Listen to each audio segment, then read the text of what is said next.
All right. Good morning, everyone, and welcome to a pharmacology virtual class. And first of all, let me thank you all for coming here today. And I hope all of you are in a good condition.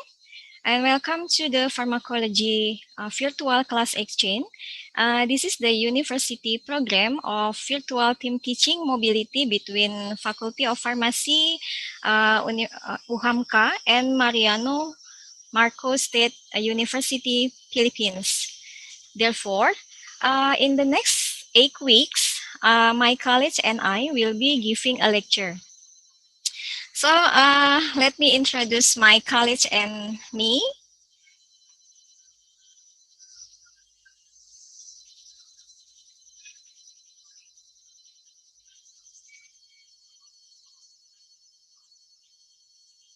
This is the team teaching of virtual mobility exchange. My name is Siska, and I will share the pathophysiology and drugs used in hypertension and in FIFO experimental methods in animals. And the second one is Lucy. Yeah, she will share about the pathophysiology and medicine use in diabetic mellitus and in FIFO practical strategy in animals.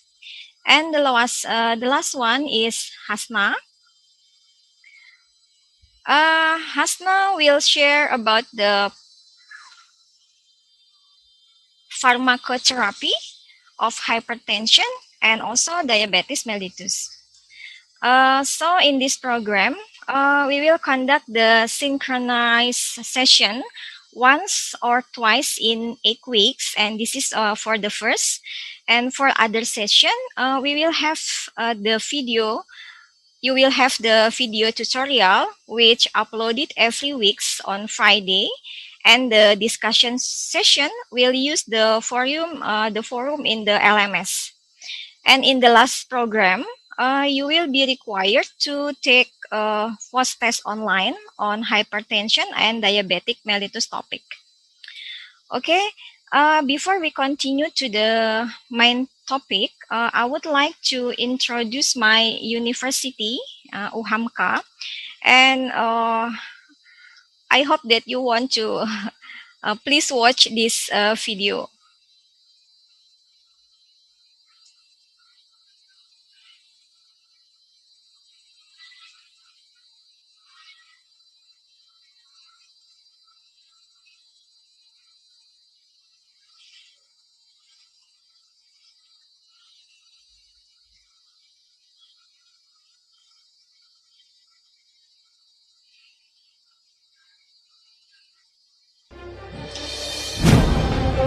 But I'm really sorry because this video is in Bahasa, not English.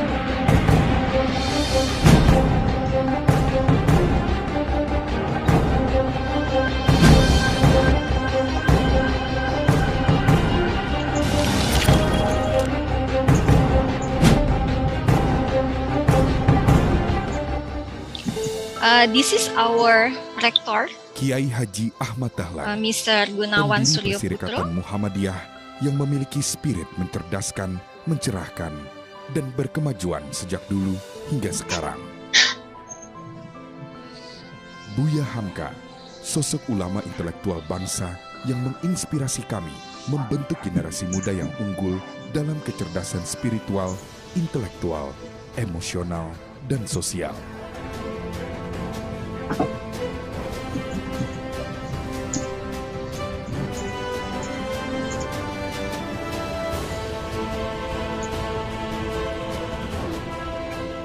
Universitas Muhammadiyah Profesor Dr. Hamka atau biasa disebut UHAMKA hadir di tengah-tengah kota metropolitan Jakarta dengan lokasi perkuliahan yang mudah dijangkau berbagai sarana transportasi ibu kota. Kemudahan aksesibilitas meningkatkan efektivitas agar generasi muda bisa lebih mudah mendapatkan pendidikan yang lebih berkualitas. Our university is in the central of Universitas yang mengedepankan Jakarta, nilai and al-Islam the dan Jakarta is the kemuhammadiyahan capital of dalam proses Indonesia. belajar mengajar dan di segala aspek kehidupan untuk membentuk lulusan yang unggul secara intelektual maupun spiritual.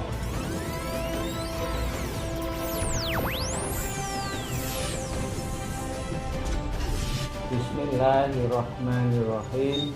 Assalamualaikum warahmatullahi wabarakatuh.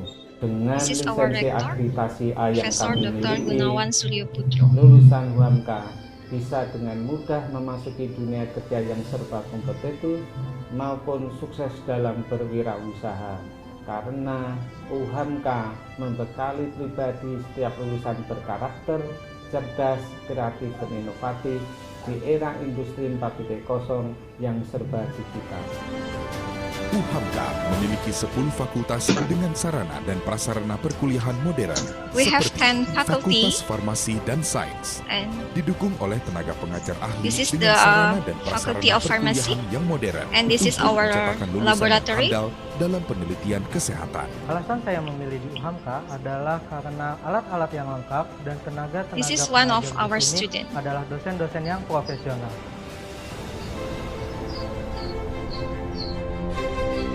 Salah satu studi unggulan adalah penelitian uji kehalalan bahan makanan. Bidang penelitian ini sering menjadi rujukan perusahaan besar dalam menentukan kehalalan suatu produk.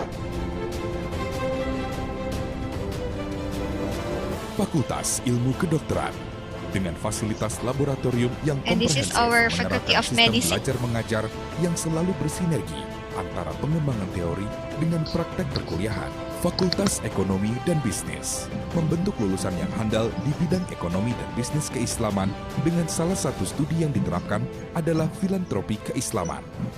Sarana perkuliahan juga dilengkapi dengan perpustakaan dengan bahan pembelajaran yang fokus pada studi ekonomi, akuntansi, manajemen, serta perbankan keislaman. Selain itu, terdapat juga laboratorium bank syariah.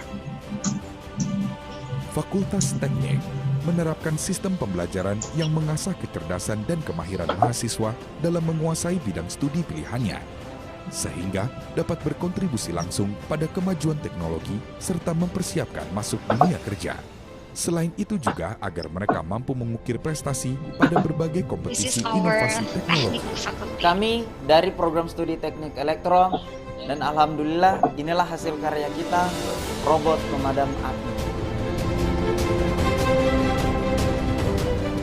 Fakultas Keguruan dan Ilmu Pendidikan.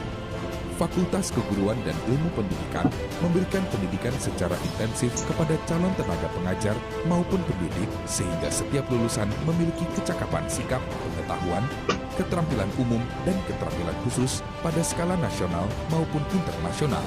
Meneruskan reputasi UHAMKA sebagai penyedia profesi guru yang handal dan terpercaya. Alasan saya kuliah di sini karena akreditasi A. Kelah di sana segala gitu, daftar di UHAMKA. Dalam mencetak profesi guru yang profesional, proses perkuliahan didukung oleh fasilitas dan metode perkuliahan terkini, mempersiapkan tenaga pengajar yang dapat berkontribusi langsung pada kesejahteraan masyarakat, membentuk masa depan generasi muda bangsa yang cerdas. This is one of our activity in our Fakultas campus, Agama in Islam. our faculty. Fakultas Agama Islam hadir membentuk tenaga pengajar pendidikan agama Islam yang juga mampu mengelola lembaga berbasis keislaman. Fakultas Psikologi mengembangkan ilmu psikologi yang terintegrasi dengan nilai Islam untuk menghadirkan lulusan yang unggul di berbagai profesi ilmu psikologi. Fakultas Ilmu-Ilmu This is the Kesehatan Psychology menghasilkan tenaga Faculty. kesehatan yang unggul melalui pengembangan ilmu-ilmu kesehatan untuk meningkatkan kesejahteraan serta kesehatan masyarakat. And this is the Public Fakultas Health Ilmu Faculty. Sosial dan Ilmu Politik dengan program studi utama ilmu komunikasi membentuk lulusan yang unggul di berbagai bidang ilmu komunikasi dengan dukungan pengajar profesional serta fasilitas perkuliahan yang dibuat sama dengan dunia kerja nyata.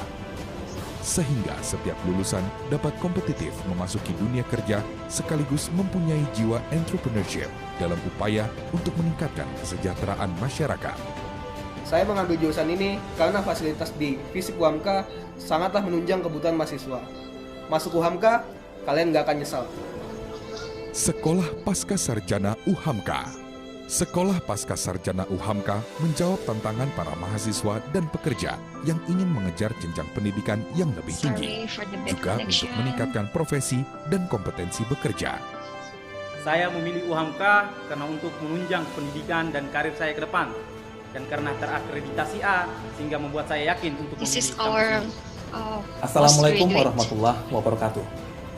Pusat Neuroscience UHAMKA adalah lembaga yang mengkhususkan diri untuk mengkaji bagaimana ilmu tentang otak dan perilaku manusia diaplikasikan di berbagai bidang, seperti leadership, marketing, edukasi, dan sebagainya. Pusat Neuroscience UHAMKA adalah satu dari sangat sedikit lembaga yang And we mengkaji also bidang have itu di Indonesia. neuroscience. Jika ada di antara rekan-rekan semuanya yang ingin Central. mendalami tentang otak manusia, silakan bergabung ke UHAMKA. UHAMKA, universitas yang membentuk generasi muda yang unggul dalam kecerdasan intelektual dan spiritual, menyongsong persaingan global terhadap tenaga profesional di era industri 4.0. UHAMKA lebih utama.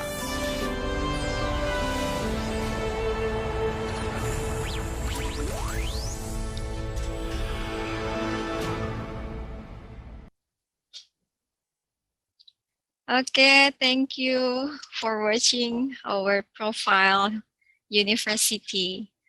Now, we continue to the main topic. I will share again the presentation.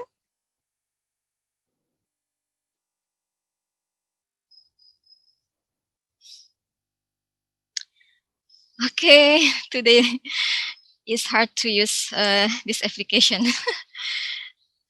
Okay, let's continue to the main topic.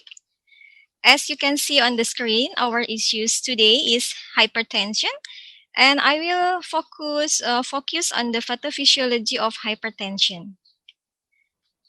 The hypertension or elevated blood pressure is a severe or a serious medical condition that significantly increases the risk of heart attack, stroke, kidney failure, and blindness. And it is one of the leading causes of premature death worldwide. Of the estimated 1.13 billion people who have hypertension, and fewer than 1 in 5 have it under control.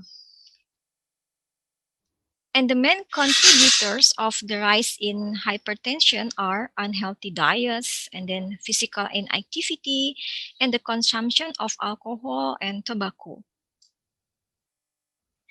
And this is the prevalence of hypertension in 2014. And this data were used to estimate the trends in blood pressure distribution for 200 countries. World Health Organization has estimated that raised blood pressure caused 7.5 million deaths globally, almost 13% of all deaths. And I want to see, let's take a look at the hypertension rate in Indonesia. The hypertension case had increased from 25.8% in 2013 to become 34.1% in 2018. And only a few of them are under control. So let's continue to the hypertension definition. Blood pressure is written of two numbers. The first number called systolic represent the pressure in blood vessel when the heart contracts or beats, and the second number called diastolic represent the pressure in the vessel when the heart rests between beats. So the hypertension is when blood pressure is too high. And hypertension is defined as persistently elevated arterial blood pressure, and the diagnosis should be based on the average of 2 or more readings taken in different days. And according to GNC7, the blood pressure can be classified to become normal, which has systolic blood pressure less than 120 millimeter of mercury, and diastolic pressure less than 80 millimeter of mercury. And you can see this is the average of the range, for the prehypertension. And this is the stage of first hypertension, and this is the stage 2 of hypertension. And uh, compare with the previous hypertension treatment guideline, the GNCA guideline advise higher blood pressure goal and less use of several types of antihypertensive medication. The new guideline emphasized the control of systolic blood pressure and diastolic blood pressure with age, yeah, with age and comorbid specific treatment like this one, diabetes and non-diabetes or CKD.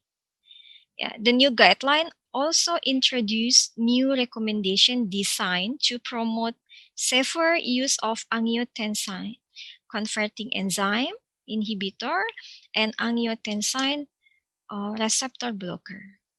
This one. Yeah, this is the differences between the GNC7 and GNCA classification of hypertension. Okay, continue to the pathophysiology.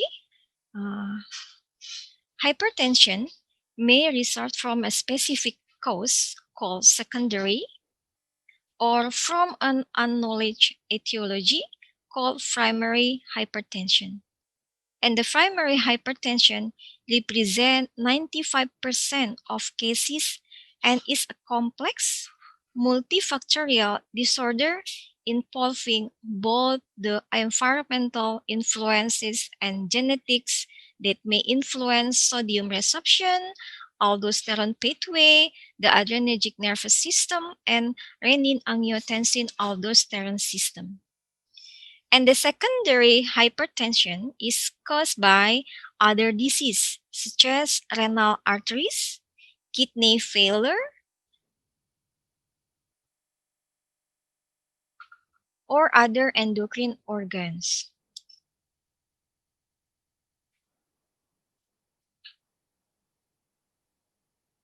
Sorry, I forget to.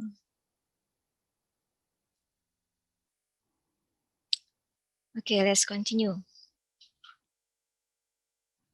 The second hypertension, yeah, is caused by other disease such as renal arteries, kidney failure, or other endocrine organ, or caused by medication side effect.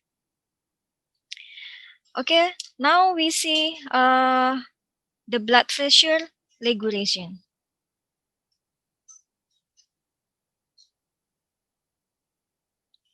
By knowing this regulation, we will understand the pathophysiology of hypertension. Blood pressure, blood pressure is product of cardiac output and peripheral resistance,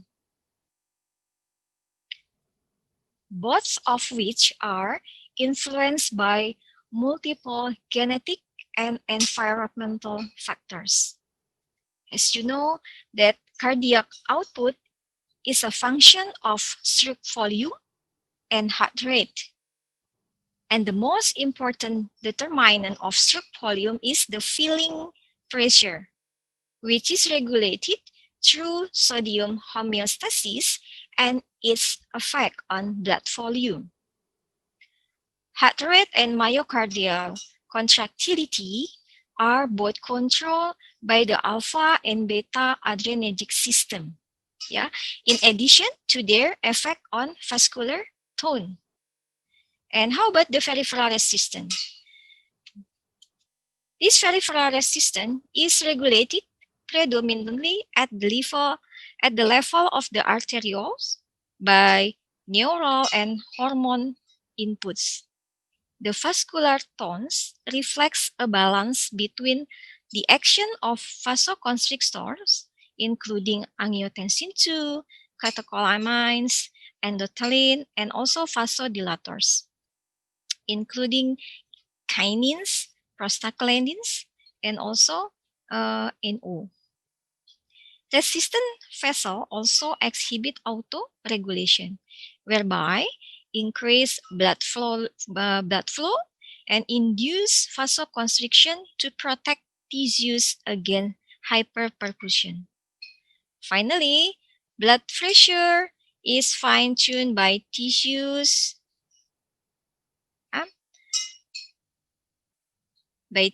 pH and also hypoxia to accommodate local metabolic demands. Yeah, and this is the RRR system regulation. As we see in this figure, a significant regulator of blood pressure, another factor is renin. Yeah. This one. Yeah. This is renin, a significant regulator of blood pressure. Is secreted by the kidney. Yeah.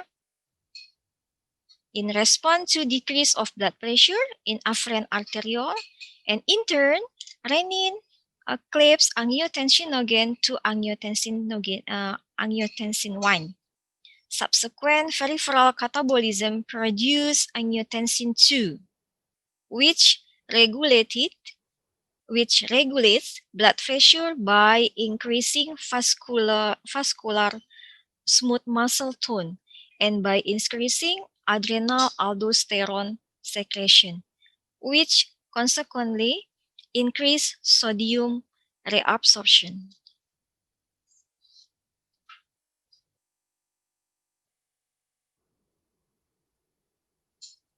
Okay, this one, yeah, we can see that renin is produced by the kidney, yeah, because of the low of blood pressure, and then the renin will convert the angiotensin again that produced in the liver to become angiotensin 1, yeah, and then convert it into angiotensin 2 by the angiotensin converting enzyme in the lung. This is the angiotensin 2, and then this is vasoconstrictive hormone that increase systolic BP, renal perfusion pressure, GFR, and cause release of aldosterone and HDA. This is the aldosterone. Release from adrenal. This function is to reabsorb sodium and water, and also secrete the potassium into the urine. Yeah, and the aldosterone will affect the heart and also the arteriole and make it constriction. Because of this constriction, it can be increase the blood pressure. Yeah. This is the pathway of the renin angiotensin aldosterone system. Yeah. So in this figure, yeah, show one possible way in which sodium is implicated via defect in the transmembrane sodium pump. In the kidney, the defect would impair sodium and water clearance, and in blood vessel, smooth muscle, it could lead to calcium accumulation and vasoconstriction.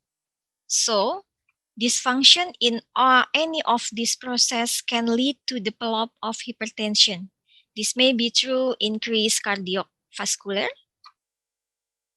output and increase the peripheral systemic vascular constriction, or both of them. Yeah. So let us see the video. It will make you more understand about the blood pressure and also the hypertension. Blood pressure is the force the circulating blood exerts on the walls of blood vessels. It is different in different types of vessels, but the term blood pressure, when not specified otherwise, refers to arterial pressure in the systemic circulation. When the heart contracts and pumps blood into the aorta during systole, the aortic pressure rises, and so does the systemic arterial pressure. The maximum pressure following an ejection is called the systolic pressure. In between heartbeats, when the ventricles refill, blood pressure falls to its lowest value called the diastolic pressure. These are the two numbers on a blood pressure reading. Blood pressure normally shows a daily pattern and is usually lower at night. During daytime, it fluctuates with physical activities and emotional states. Hypertension refers to a persistent high blood pressure. In the U.S., high blood pressure used to be defined as greater than 140/90. But recent guidelines have changed these values to 130/80 to better prevent and treat the condition. Normal blood pressure is below 120/80. In practice, blood pressure is considered too low only if it produces symptoms. Hypertension does not cause symptoms on its own, but it slowly damages blood vessels, and in the long term is a major risk factor for a variety of cardiovascular diseases such as stroke, aneurysm, and heart attack, as well as end organ damage such as renal failure or vision loss. For this reason, hypertension is known as the silent killer. Hypertension can be classified as primary or secondary, with the former being responsible for over 90% of cases.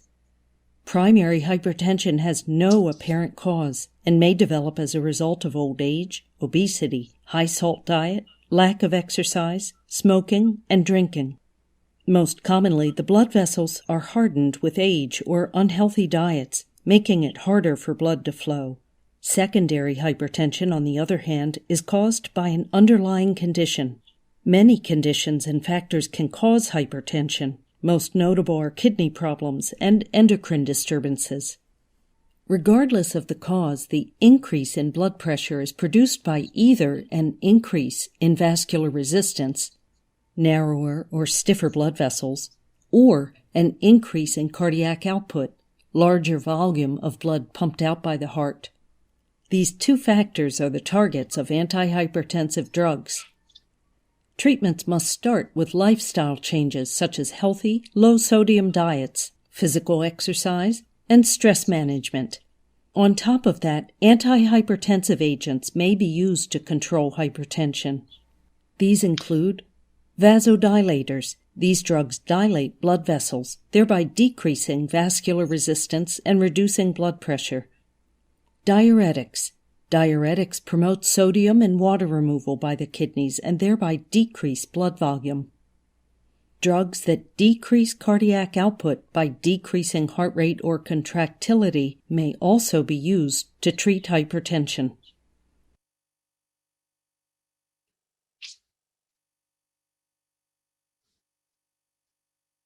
One more video.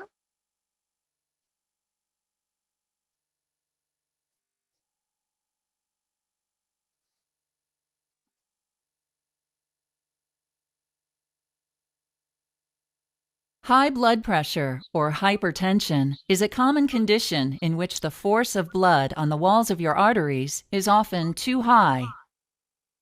Arteries are the blood vessels that carry blood away from your heart to supply your tissues with oxygen and nutrients. In your heart, two chambers, called ventricles, contract with each heartbeat to push blood to your lungs and through your arteries to your body. As blood flows through them, three main factors affect the pressure on your artery walls. The first is cardiac output, or the amount of blood your ventricles push out of your heart each minute. Your blood pressure goes up as cardiac output increases. The second factor affecting your blood pressure is blood volume, or the total amount of blood in your body. Blood pressure also goes up as blood volume increases. The third factor that affects your blood pressure is resistance, which is anything working against the blood flow through your arteries. Several factors contribute to resistance. One resistance factor is the flexibility of your artery wall. Healthy arteries expand with each heartbeat to help reduce blood pressure on the wall. Another resistance factor is the diameter of your arteries. Your body is able to increase the diameter of your arteries to lower your blood pressure, or reduce the diameter to raise your blood pressure. A third resistance factor is blood viscosity, or thickness. In your blood, more particles, such as proteins and fat, increase viscosity. If your blood is thicker, your blood pressure goes up as your heart works harder to push it through your arteries. Your blood pressure can be measured with a device called a sphygmomanometer, or blood pressure cuff. When your heart beats, the pressure of blood on the walls of your arteries is called systolic pressure. When your heart relaxes between beats, pressure on the artery wall is called diastolic pressure. While your blood pressure may change throughout the day, it should normally be less than 120 millimeters of mercury for systolic pressure and less than 80 millimeters of mercury for diastolic pressure. If your systolic pressure frequently stays above 140 or your diastolic pressure frequently stays above 90, you have high blood pressure. Over time, high blood pressure will damage the walls of your arteries. Your artery wall may become weak and form an enlargement called an aneurysm, or the wall may burst and bleed into the surrounding tissue. Small tears in your artery wall may attract certain substances in your blood, such as cholesterol, fat, and calcium, to form a buildup called a plaque. Blood flow through your artery decreases as the plaque enlarges. Blood cells can stick to the plaque and form solid clumps called clots, further reducing or completely blocking your blood flow. Damage to your arteries raises your blood pressure even more by making your heart beat more forcefully. Artery damage and reduced blood flow lead to conditions such as a stroke, heart attack, or kidney disease. In most cases, the cause of high blood pressure or hypertension is unknown. This type of high blood pressure is called primary or essential hypertension.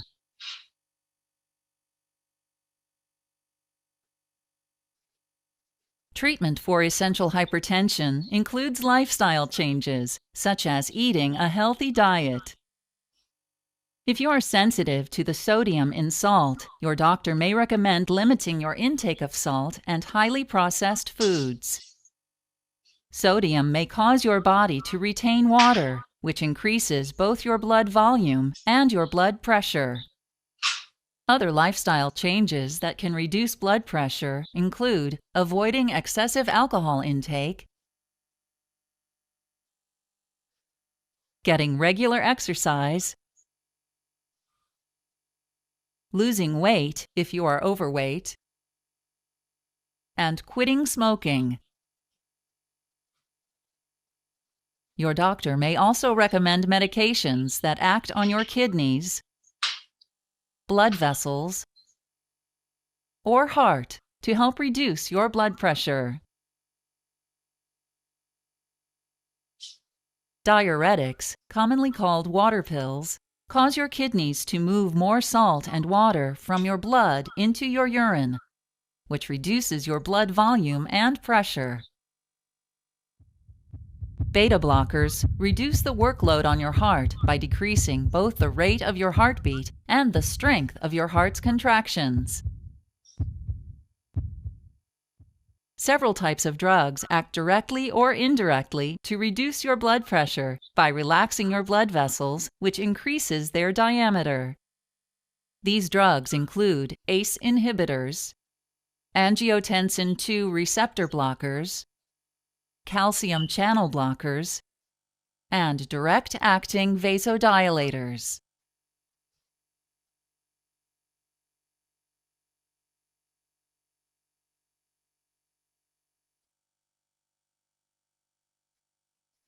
Okay. So, uh, the fact is there are multiple factors are responsible for sustaining hypertension, and the interaction among the sympathetic nervous system, renin-angiotensin aldosterone system, and potential defects in sodium transport within and outside the cell may all play a role in long-term hypertension. Additional factor contributing to the development include genetics, endothelial dysfunction, and also neurovascular anomaly. Okay, this is the last of my presentation. Thank you for attending. And next topic, we will discuss about the antihypertensive drug. Okay, before I end this live course, if there is any question, we can discuss in the forum of the LMS. And please turn on your video because I want to take some photos of you. Hi.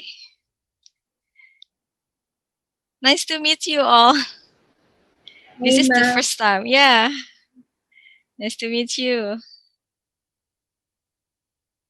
Oh, you're so beautiful and handsome. So you are in the third level?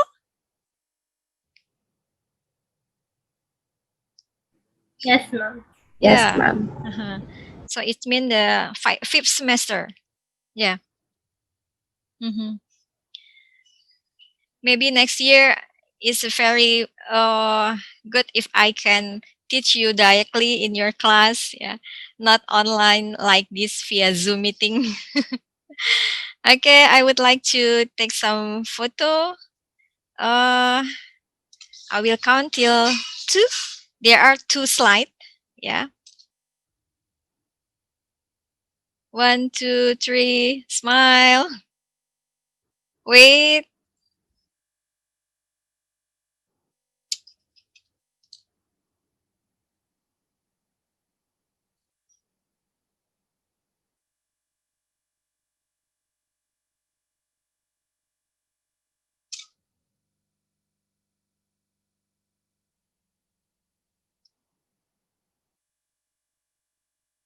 Okay, 1, 2, 3. Smile.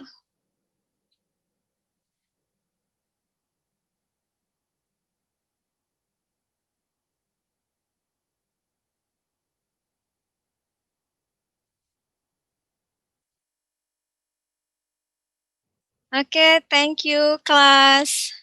Maybe next week, I only will send you the video of tutorial, so we don't have to have the online class. I mean the streaming live.